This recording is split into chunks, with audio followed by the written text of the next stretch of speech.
இங்க என்ன பண்ணிட்டாங்க மம்தா பானர்ஜி, "நான் ரிசைன் பண்ண மாட்டேன்" அப்படின்ட்டாங்க. ஏதோ வந்து "சீப்ப ஒழிச்சு வச்சா கல்யாணம் நின்னு போயிடும்" அப்படிங்கிற மாதிரி, "நான் ரிசைன் பண்ண மாட்டேன். இது வந்து ஒரே ரிக்கிங் நடந்திருக்கு. தேர்தல் ஆணையம் வந்து ஒரு அம்பயரா இருக்க வேண்டிய ஒரு பிளேயர் ஒருத்தரோட சேர்ந்துக்கிட்டு, பாரதிய ஜனதாவுடைய கைப்பாவையாக ஒரேடியாக எங்கள வந்து தோற்கடிச்சுட்டாங்க. வாக்குப்பதிவு எந்திரத்தில சூடு வச்சாங்களோ, இல்ல என்னவோ பண்ணிட்டாங்க. ஆனா எங்கள வந்து அவங்க நியாயமான வழியில தோற்கடிக்கல. அதனால நான் வந்து ரிசைன் பண்ண மாட்டேன்" அப்படின்னு சொல்ட்டேன். அத பத்தி யாரும் கவலைப்படல. அங்கே வந்து இப்பொழுது ஆளுநராக இருப்பவர் தமிழ்நாட்டில் ஜஸ்ட் ஒரு சில வாரங்களுக்கு முன்னாடி வரை ஆளுநராக இருந்த ஆர்.என். ரவி.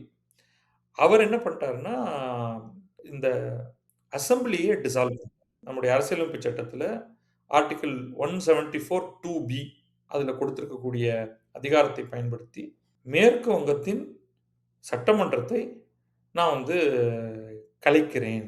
டிசால்வ் அப்படின்னு 7 மே 2026 முதல் கலைத்து விட்டேன் அப்படின்னு சொல்லிட்டாரு.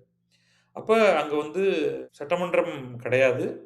அப்ப அதுக்கு முதல்வரும் கிடையாது. அதனால மம்தா பானர்ஜி ரிசைன் பண்ணலைனாலும் அவங்க வந்து ஷி இஸ் ரிமூவ்ட் அப்படிங்கிற மாரி தான் இத நம்ம எடுத்துக்கணும்.